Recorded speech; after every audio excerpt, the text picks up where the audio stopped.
चलते चलते में आपका स्वागत है। हिंदी सिनेमा का इतिहास कोई भी लिखे या उसकी कोई भी बात करे तो एक फिल्म का नाम हमेशा उसके मुंह पे आएगा, शोले। अब शोले की 40वीं वर्षगांठ है। ये सबसे ड्यूरेबल फिल्म है हिंदी सिनेमा की। इसके बनाने वाले और इसको सोचने वाले रमेश सिप्पी आज मेरे मेहमान हैं। रमेश जी, बधाई आपको 40 साल शोले की। और ये बताइए कि शोले में आपने कौन सी ऐसी सामग्री डाली कि वो हमेशा के लिए एक फिल्म बन गई? ये जैसे मैकेनास गोल्ड है या जैसे कैसाब्लांका है जो ऑल टाइम क्लासिक्स हैं, गॉडफादर, ऐसे बन गई बॉलीवुड। देखिए, ऐसी फिल्म जब बन जाती है, एक तो इसे कहते हैं एक अजूबा, एक फिनोमिनन, उसको कोई एक्सप्लेन नहीं कर सकता कि क्या एक वजह थी। और बिल्कुल ये सही है कि एक वजह नहीं थी। एक तो उनका एक एक कैरेक्टर आज तक सबको याद है, वो चाहे हीरोज़ और हीरोइंस में हो या गब्बर हो या ठाकुर साहब हो या जैसे धन्नो जेलर, हम अंग्रेजों के ज़माने की जेलर, सूरमा भोपाली, कोई भी हो, हर कैरेक्टर अपना, मौसी, जो कैरेक्टर हो उनका अपना एक कंट्रीब्यूशन था। तो सिर्फ कैरेक्टर ही नहीं, सिर्फ डायलॉग ही नहीं, एक्टिंग और परफॉर्मेंस ही नहीं, टेक्निक वगैरह भी बिल्कुल हटके उस ज़माने के लिए था। हमने बाहर से टेक्नीशियंस मंगाए एक्शन के लिए, कैमरा के लिए। और 70 mm, पहली बार 70 mm और स्टीरियोफोनिक साउंड। और उस टाइम में तो बड़े परमिट लेने पड़ते कि बाहर से आदमी बुलाने के लिए, उसको पेमेंट करने के लिए। बहुत ही हर वक्त का एक अपना प्रॉब्लम होता है। जी हाँ, जी हाँ। अलग अलग। बट देखिए, शोले जिस हॉल में चली मिनर्वा में इतने साल, कहाँ तक उसके पीछे पीछे काम करना पड़ता था। देखिए, पिक्चर लगी, हिट हो गई, पहले फ्लॉप कहा लोगों ने, फिर हिट हो गई।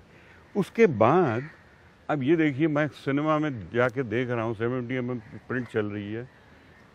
ये आज क्या हो गया, सारा स्क्रीन डार्क हो गया, काले काले सब, कोई नज़र नहीं आ रहा बराबर। लेकिन लोग चुपचाप आराम से देख रहे हैं, वो डायलॉग बोल रहे हैं और सब, उनको कोई फर्क ही नहीं पड़ा। लेकिन मुझे इतना दुख हुआ एज ए टेक्नीशियन कि ये क्या हो रहा है। तो पता चला कि उसके प्रोजेक्टर के कार्बन बदलते नहीं हैं टाइम पे। 4 दिन पहले देखा तो फर्स्ट क्लास लग रही है, 4 दिन बाद देखा तो डार्क सी लग रही है। उसके बाद हमने तय किया, हमने रोज़ जाके हम डिलीवरी देते थे कार्बन की उनको। तो वो एक्स्ट्रा एक खर्चा हो गया, लेकिन खर्चे को भूल जाइए। How you see the film that you conceived and made, वो तो इतिहास है। एक बनाई है, उस सही तरीके से तो नजर आए, सही तरीके से उसके बाद वो सुनी जाए, समझी जाए। फ्रैंकली उस फिल्म में सुने जाने का बड़ा महत्व है। आज तक उसकी सारी लाइनें हर सिचुएशन में इस्तेमाल होती हैं। ये तो है, डायलॉग का रिकॉर्ड भी निकला पहली बार। हाँ। और शायद आखिरी बार भी। बिल्कुल। और लोग एक तरह से मेस्मराइज हो जाते थे। क्या होता था, डायलॉग रिकॉर्ड निकला, एक तो फैसिनेट हो गई कि फिल्म के डायलॉग पिक्चर के बिना, तो वो एक फैसिनेशन हुई। लेकिन डायलॉग सुने, उसके डायलॉग लेकिन इमॉर्टल भी हो गया ना, बिल्कुल। हाँ, तो मैं ये कह रहा हूँ कैसे ये हुआ। हाँ। तो डायलॉग सुने कि ये पिक्चर तो जाके फिर देखनी पड़ेगी। हाँ। अंदर जाते थे, फिल्म देखते थे, बाहर आते थे तो फिर डायलॉग सुनते। तो जो सबसे ज्यादा डायलॉग रिपीट होते हैं, बार बार कहे जाते हैं, कुछ बताइए हमें। सबको याद है। हाँ। फिर भी मैं कह देता हूँ, अरे ओ सांबा, कितना इनाम रखे हैं सरकार हम पर। और वो अपना खैनी, अब वो तम्बाकू मसलते हुए, तो 50,000 उस समय 50,000 तो उसने कहा, वो सांबा ने सारी फिल्म में 2 वर्ड बोले हैं, 50,000 बस। और ये रिपीट करते हैं। हाँ। सुना तुमने, पूरे 50,000। हाँ। तो 2 वर्ड और आज के लिए उसे 50 दिन दिए। आज भी किसी का हैचेट मैन होता है, बिल्कुल बेचारा, तो उसको सांबा ही कहते हैं। हाँ। And for 2 words he said, मुझे 25 साल की कमाई मिली वो 2 वर्ड के लिए। 2 वर्ड के लिए, बिल्कुल। और कालिया, बिल्कुल, तेरा क्या होगा कालिया। अभी भी कहते हैं हाँ, जो भी किसी सिचुएशन में फंस गया तो तेरा क्या होगा फ्लाइट के कालिया। लिए लेट हो रहा हूँ, तेरा क्या होगा कालिया। अगर डीप थॉट या डीप डायलॉग, अभी एक उसमें एक गंभीरता हो और इसमें एक वो हो, तो वो जो ओल्ड मैन थे अपने हंगल साहब, हाँ, एक ही Hangal, A K. Hangal, the blind man, जब उनका बेटा, उनकी लाश आती है तो कहता है कि वो एक बाप के कंधे पे बेटे का जनाजा, इससे भारी बोझ क्या हो सकता है। ना this is an line of depth. तो ये याद रखा जाए तो समझ में आती है बात, लेकिन याद रहती हैं वो लाइनें जो सबसे सिंपल है। सबसे सिंपल है, वो आज भी है। हम अंग्रेजों के जमाने के झेलर हैं। हम नहीं बदलेंगे, हाँ, हम नहीं सुधरेंगे, सही और सुधरेंगे। और आप देखें कि असरानी को लोग अभी भी वही लाइन बोलते हैं जहां भी जाता है। हाँ, उसकी भी जिंदगी काफी बरसों तक, हमारे अमजद खान साहब तो गब्बर हो ही गए, और उन्होंने कहा यार ये सबसे बड़ी बात हो गई मेरे लिए, और सबसे मुसीबत सबसे ज्यादा इससे होती है कि इससे आगे कुछ अब क्या करूं, अब क्या करें। अब हेमा मालिनी को देखिए, अभी भी वो इलेक्शन लड़ती हैं, कई बार बहुत समय से पॉलिटिक्स में, औरों के लिए भी कैंपेन करती हैं, तो पहले जाके ये बोलना पड़ता है मैं बसंती हूँ और चल धन्नो, तो उस पर रिएक्शन होती है, स्पेशली नॉर्थ में। हाँ। काफी। तो तेरी इज्जत का सवाल है। तेरी, हाँ, वो जो मोमेंट था इमोशनली भी वो ऐसा आ गया कि उसकी जिंदगी खतरे में है। चल धन्नो, आज तेरी बसंती के इज्जत का सवाल है, चल। The way she says that, the whole audience is with her, everybody is with her, कि yes she must get saved. और साथ साथ एक और बात बताऊं मैं, आज 40 साल के बाद मैं ये कह सकता हूँ आपको, सलीम जावेद और हम बैठ के कभी सोचा करते थे कि ये हमने कैसे कर दिया।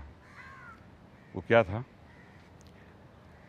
जब धर्म जी घोड़े पे बैठते हैं क्लाइमैक्स में और बढ़ते हैं गब्बर की तरफ, उनको तो पता नहीं है गब्बर कहाँ होगा, किसी को दुनिया में पता नहीं है, पुलिस वाले कभी पहुँचे नहीं वहाँ, और रास्ते में एक छोटा सा लड़का मिलता है और वो कहता है, ये पॉइंट्स आउट उधर, अरे भाई किसी को नहीं पता वो कहाँ है, एक बच्चे को कैसे पता, अगर बच्चे को पता तो सारी पुलिस को कैसे नहीं पता।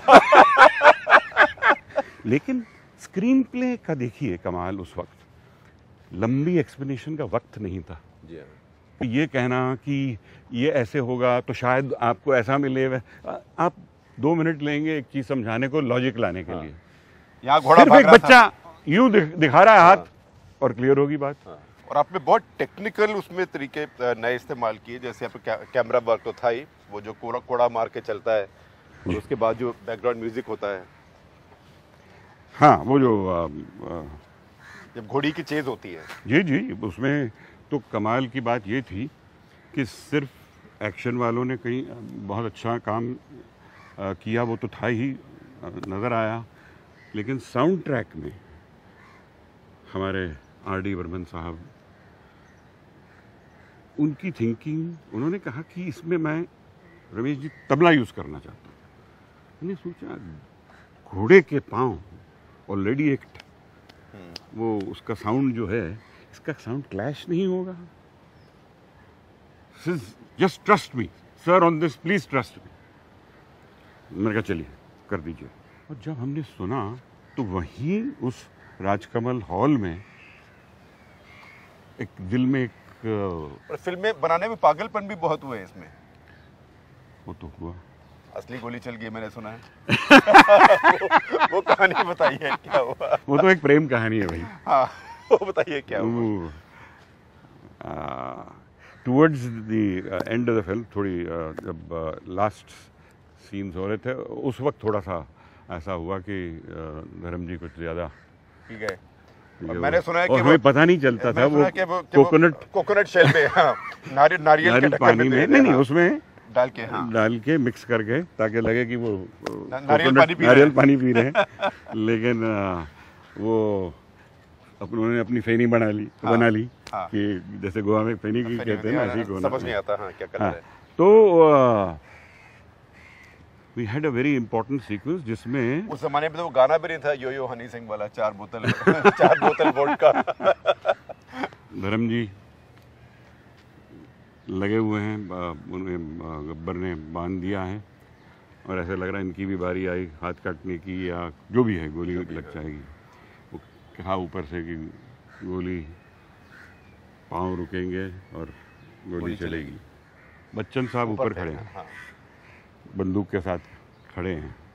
नीचे एक बक्सा था जिसमें गोलियां पड़ी, एमिनिशन पड़ा, एमिनिशन तो वो उनका शॉट ये था कि वो आके लात मार के, ताकि वक्त ना लगे, मारा, गोलियां उठाई, भरी और बसंती को लेकर निकल गए। हुआ क्या, एक बार, दो बार, अब क्योंकि शराब पी हुई थी तो कभी लगे हाँ। ना खुले, बक्सा ना खुले, खुल जाए तो जरा हिल जाए, बराबर लगे और खुल जाए, हाथ लगाए तो सारी गोलियां गिर गई। हाँ। तो ये सब सिर्फ इसलिए हो रहा था कि because of the alcohol content, spiritual level high था। तो व्हाट ही डिड कि 4-5 बार जब नहीं हुआ तो उनको गुस्सा आ गया। उन्होंने उनमें से वो रियल गोली थी, that's why he wanted that shot, the cameraman. He said मुझे वो देखनी है, और वो आपका फॉरेन लाइव एमिनेशन ना, जे मैलन। जयमाल। तो वो गोली उसने भर दी और गुस्से में यूं चला दी और ऊपर बच्चन साहब खड़े थे, यूं गोली निकली उनके कान से। उसी वक्त जे मैलन ने कहा मैं इसके बाद शूटिंग नहीं करूंगा। डर गया, पैकअप हो गया। नो नो, पैकअप हो गया। हाँ, उस दिन पैकअप हो गया। हाँ। We could not take a single shot after अच्छा। that. He said, I refuse to work. If this is the way he's going to come on set, and this is the way he's going to do this, I'm not working. ये तो जान जोखिम की बात है। हाँ बिल्कुल। ये तो चलिए, इतना बड़ा एक्टर है, कुछ हो जाता तो मुझ पे आता कि मैंने रियल गोली यहाँ रखी और हाँ। तो मेरे सर पे आ जाता सब कुछ। ये कैसा एक्शन डायरेक्टर है, रियल गोलियां रख रहा है। मेरा शॉट उसके बारे में है ही नहीं, वो नीचे है, वो गोलियां डाल के उसको निकलना है, तो I am not taking any risk. कहीं पे निगाहें, कहीं पे निशाना। तो लेकिन having said that, the spirit with which he worked, यही थोड़ी सी शराब जो है जब वो टंकी पे चढ़ जाते हैं, हाँ। वो कितनी काम आई। अच्छा, तो उस टाइम भी यही लेवल था। हाँ, बिल्कुल। लेकिन वो उसका मजा लगा है। मजा आ गया, बिकॉज दैट वाज द वही दिखाना था आपको उस समय। हाँ, वो ड्रामा भी कर रहे थे गांव वालों। हाँ। बसंती क्या क्या वो कहने लगा उस वक्त कि मैं कूद जाऊंगा, भाग जाऊंगा, मर जाऊंगा। रिहर्स नहीं था। नहीं, अच्छा। the basic scene was Basic, there, हाँ, but scene था। he improvised a lot. हाँ, dialogue. He improvised a lot. Essence उसने लेकिन पूरे तो सीन का। थोड़ी उसमें दिल की बात भी आ रही थी। Of course, क्योंकि बसंती चाहिए मुझे। क्योंकि कुछ शुरू तो हो गया था उस समय।